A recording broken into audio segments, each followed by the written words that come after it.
Hey, and welcome back to Chapter 5 of Defeating the End Dragon. Let's get started. I woke up late in the afternoon. For a second, I didn't know where I was. You know how it is when you wake up in a strange place and wonder where in the world you are, until memory comes rushing over you like a wave. I half convinced myself that I had dreamed everything that had happened the night before. I'm really home in bed, I thought. It's late and both Derry and Soda Pop are up. Derry's cooking breakfast, and in a minute he and Soda will come in and drag me out of the bed and wrestle me down and tickle me until I think I'm gonna die if they stop. It's me and Soda's turn to do the dishes after we eat, and then we'll all go outside and play football. Johnny and Two-Bit and I will get Derry on our side, since Johnny and I are so small and Derry's the best player. It'll go like the usual weekend morning. I tried telling myself that, while I lay on the cold rock floor, wrapped up in Dally's jacket and listening to the wind rushing over the tree's dry leaves outside. Finally, I quit pretending and pushed myself up. I was stiff and sore from sleeping on that hard floor, but I had never slept so soundly. I was still groggy. I pushed off Johnny's jeans jacket, which had somehow gotten thrown across me, and blinked, scratching my head. It was awful quiet, with just the sound of rushing wind in the trees. Suddenly, I realized that Johnny wasn't there. "Johnny?" I called loudly, and that old wooden church echoed me, "Johnny, Johnny." I looked around wildly, almost panic-stricken, but then caught sight of some crooked lettering written in the dust on the floor. "Went to get supplies. Be back soon. JC." I sighed and went to the pump to get a drink. The water from it was like liquid ice and it tasted funny, but it was water. I splashed some on my face and that woke me up pretty quick. I wiped my face off on Johnny's jacket and sat down on the back steps. The hill the church was on dropped off suddenly about 20 feet from the back door, and you could see for miles and miles. It was like sitting on the top of the world. When you haven't got anything to do, you remember things in spite of yourself. I could remember every detail of the whole night, but it had the unreal quality of a dream. It seemed much longer than 24 hours since Johnny and I had met Dally at the corner of Pickett and Sutton. Maybe it was. Maybe Johnny had been gone a whole week and I'd just slept. Maybe he had already been worked over by the fuzz and was waiting to get the electric chair since he wouldn't tell where I was. Maybe Dally had been killed in a car wreck or something and no one would ever know where I was and I'd just die up here alone and turn into a skeleton. My overactive imagination was running away with me again. Sweat ran down my face and back and I was trembling. My head swam and I leaned back and closed my eyes. I guess it was partly delayed shock. Finally, my stomach calmed down and I relaxed a bit, hoping that Johnny would remember cigarettes. I was scared, standing there by myself. I heard someone coming up through the dead leaves toward the back of the church, and I ducked inside the door. Then I heard a whistle, long and low, ending in a sudden high note. I knew that whistle well enough. It was used by us in the shepherd gang for "Who's there?" I returned it carefully, then darted out the door so fast I fell off the step and sprawled flat under Johnny's nose. I propped myself up on my elbows and grinned up at him. "Hey, Johnny, fancy meeting you here." He looked down at me over a big package. "I swear, Ponyboy, you're getting to act more like Two-Bit every day." I tried unsuccessfully to cock an eyebrow. "Who's acting?" I rolled over and sprang up, happy that someone was there. "What'd you get?" "Come inside. Dally told us to stay inside." We went in. Johnny dusted off the table with his jacket and started taking things out of the sack and lining them up neatly. "A week's supply of bologna, 2 loaves of bread, a box of matches," Johnny went on. I got tired of watching him do it all, so I started digging into the sack myself. Whee! I sat down on a dusty chair and stared. "A paperback copy of Gone with the Wind? How'd you know I always wanted one?" Johnny reddened. "I remembered you saying something about it once, and me and you went to see that movie, remember? I thought you could maybe read it out loud and help kill time or something." "Gee, thanks." I put the book down reluctantly. I wanted to start it right then. Peroxide? A deck of cards. Suddenly I realized something. "Johnny, you ain't thinking of..." Johnny sat down and pulled out his knife.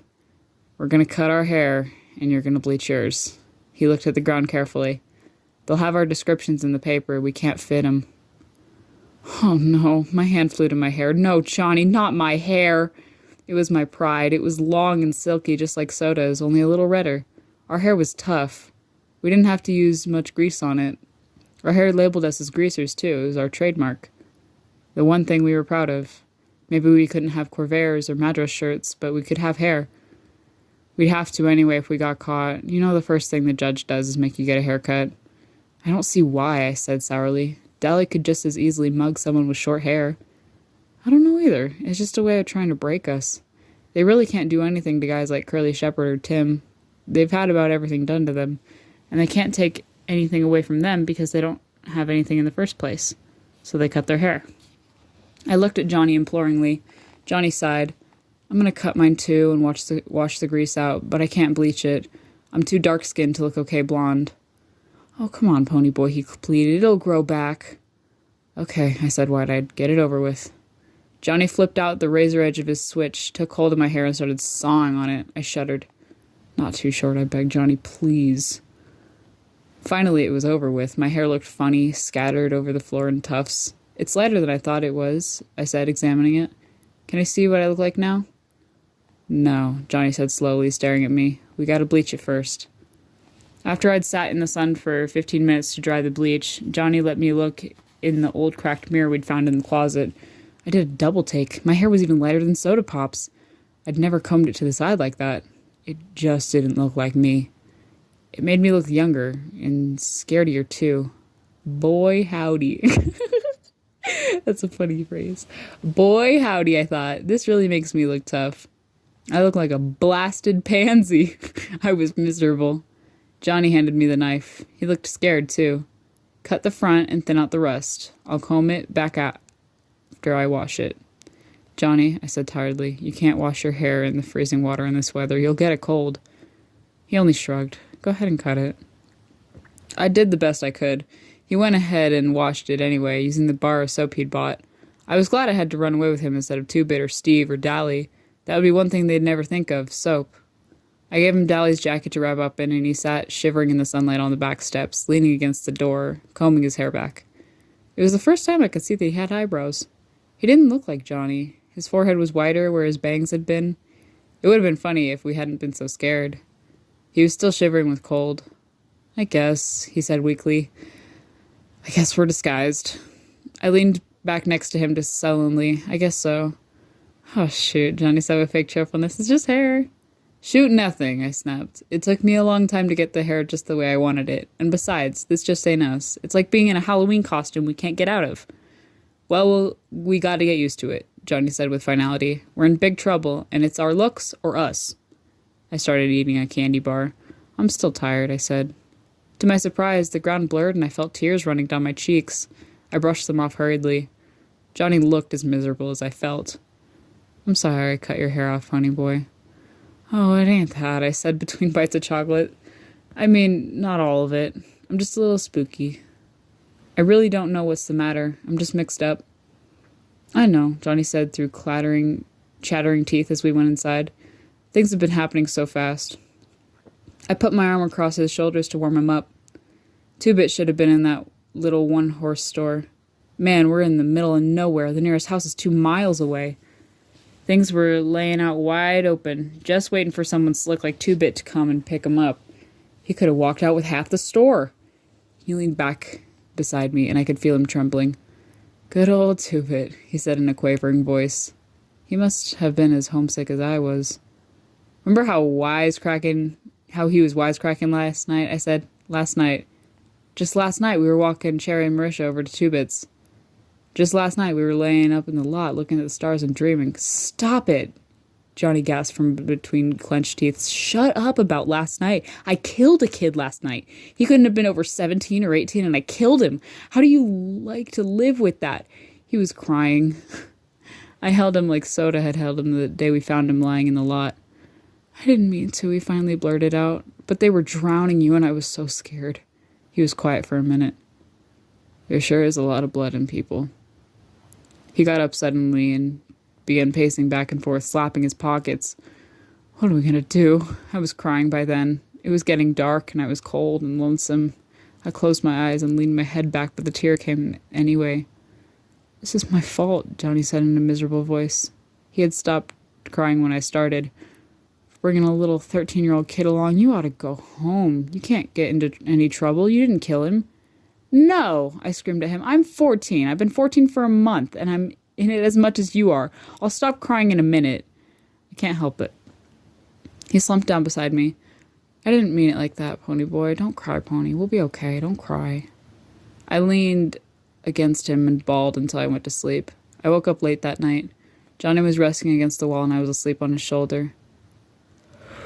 Johnny, I yawned. That was actually genuine. That's amazing timing. Anyway, you awake? I was warm and sleepy. That's me. Yeah, he said quietly. We ain't gonna cry no more, are we? Nope. We're all cried out now. We're getting used to the idea. We're gonna be okay now. That's what I thought, I said drowsily. Then for the first time since Dahlia and I had sat down behind those girls at the nightly double, I relaxed. We could take whatever was coming now.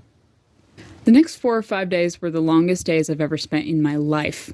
We killed time by reading Gone with the Wind and playing poker. Johnny sure did like that book, although he didn't know anything about the Civil War and even less about plantations, and I had to explain a lot of it to him. It amazed me how Johnny could get more meaning out of some of the stuff in there than I could. I was supposed to be the deep one.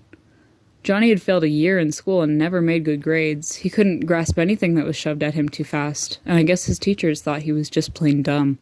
But he wasn't. He was just a little slow to get things, and he liked to explore things once he did get them. He was especially stuck on the Southern gentlemen, impressed with their manners and charm. I bet they were cool old guys, he said, his eyes glowing, after I had read the part about them riding into sure death because they were gallant. They remind me of Dally. Dally? I said, startled. Shoot. He ain't got any more manners than I do, and you saw how he treated those girls the other night. Soda's more like them Southern boys. Yeah, in the manners bit and the charm, too, I guess, Johnny said slowly. But one night I saw Dally getting picked up by the fuzz, and he kept real cool and calm the whole time. They were getting him for breaking out the windows in the school building, and it was Two-Bit who did that, and Dally knew it. But he just took the sentence without batting an eye or even denying it. That's gallant. That was the first time I realized the extent of Johnny's hero worship for Dally Winston. Of all of us, Dally was the one I liked least. He didn't have Soda's understanding, or Dash, or Two-Bit's humor, or even Derry's Superman qualities. But I realized that these three appealed to me because they were like the heroes in the novels I had read. Dally was real. I liked my books and Clouds and Sunset. Dally was so real, he scared me. Johnny and I never went to the front of the church. You could see the front from the road, and sometimes farm kids rode their horses by on their way to the store. So we stayed in the very back, usually sitting on the steps and looking across the valley. We could see for miles, see the ribbon of highway and the small dots that were houses and cars. We couldn't watch the sunset since the back faced east, but I liked to look at the colors of the fields and the soft shadings on the horizon. One morning I woke up earlier than usual. Johnny and I slept huddled together for warmth. Dally had been right when he said it would get cold where we were going. Being careful not to wake Johnny up, I went to sit on the steps and smoke a cigarette. The dawn was coming then. All the lower valley was covered with mist, and sometimes little pieces of it broke off and floated away in small clouds. The sky was lighter in the east, and the horizon was a thin golden line. The clouds changed from gray to pink, and the mist was touched with gold. There was a silent moment where everything held its breath and the sun rose. It was beautiful. Golly, Johnny's voice beside me made me jump. That sure was pretty. Yeah, I sighed, wishing I had some paint to do a picture with it while the light was still fresh in my mind. The mist was what was pretty, Johnny said, all gold and silver. I said, trying to blow a smoke ring. Too bad it couldn't stay like that all the time. Nothing gold can stay. I was remembering a poem I'd read once. What? Nature's first green is gold, her hardest hue to hold. Her early leaf's a flower, but only so an hour. Then leaf subsides to leaf, so Eden sank to grief. So dawn goes down to day, nothing gold can stay. Johnny was staring at me. Where'd you learn that? That's what I meant. Robert Frost wrote it. He meant more to it than I'm getting, though. I was trying to find the meaning of the poet had in mind, but it eluded me. I always remembered it because I never quite got what he meant by it. You know, Johnny said slowly, I never noticed colors and clouds and stuff until you kept reminding me about them. It seems like they were never there before. He thought for a minute. Your family sure is funny.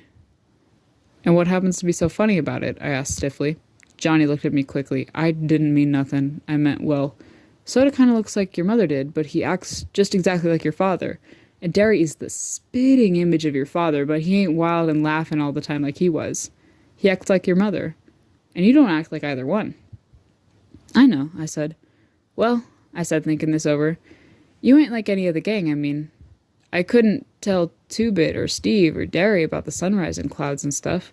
I couldn't even remember that poem around them. I mean, they just don't dig. Just you and Soda Pop. And maybe Cherry Valance. Johnny shrugged. Yeah, he said with a sigh. I guess we're different. Shoot, I said, blowing a perfect smoke ring. Maybe they are. By the 5th day, I was so tired of bologna I nearly got sick every time I looked at it. We had eaten all our candy bars in the first 2 days. I was dying for a Pepsi. I'm what you might call a Pepsi addict. I drink them like a fiend, and going for 5 days without one was about to kill me. Johnny promised to get some if we ran out of supplies and had to get some more, but that didn't help me right then. I was smoking a lot more than I usually did. I guess because it was something to do. Although Johnny warned me that I could get sick smoking so much. We were careful with our cigarettes. If that old church ever caught fire, there'd be no stopping it. On the 5th day, I had read up to Sherman's Siege of Atlanta and Gone with the Wind, owed Johnny $150 from poker games, and smoked 2 packs of Camels, and just as Johnny had predicted, got sick. I hadn't eaten anything all day, and smoking on an empty stomach doesn't make you feel real great. I curled up in a corner to sleep off the smoke. I was just about asleep when I heard, as if from a great distance, a long, low whistle that went off in a sudden high note. I was too sleepy to pay any attention, although Johnny didn't have any reason to be whistling like that. He was sitting on the back steps trying to read Gone with the Wind. I had almost decided that I had dreamed the outside world and there was nothing real but bologna sandwiches and the Civil War and the old church and the mist in the valley. It seemed to me that I had always lived in that church, or maybe lived during the Civil War and had somehow got transplanted. That shows you what a wild imagination I have. A toe nudged me in the ribs. Glory, said a rough but familiar voice. He looks different with his hair like that. I rolled over and sat up, rubbing the sleep out of my eyes and yawning. Suddenly I blinked. Hey, Dally! Hey, Pony Boy, he grinned down at me. Or should I say Sleeping Beauty?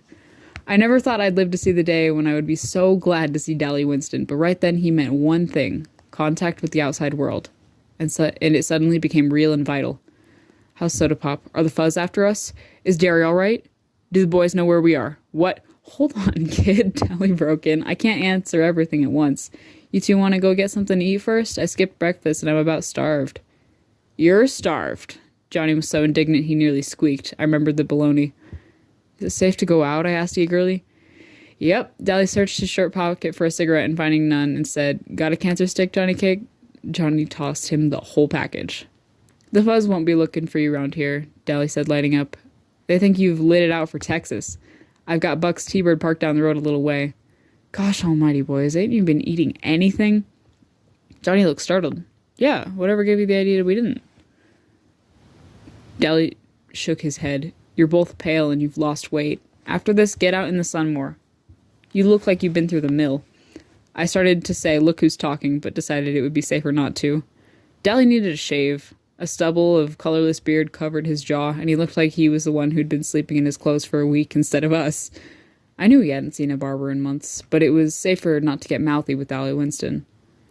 Hey, Pony Boy, he fumbled with a piece of paper in his back pocket. I got a letter for you. A letter? Who from? The president, of course, stupid. It's from Soda. Soda Pop, I said, bewildered, but how did he know? He came over to Buck's a couple days ago for something and found that sweatshirt. I told him I didn't know where you were, but he didn't believe me. He gave me this letter and half his paycheck to give you. Kid, you ought to see Derry. He's taking this mighty hard. I wasn't listening. I leaned back against the side of the church and read. Pony Boy. Well, I guess you got into some trouble, huh?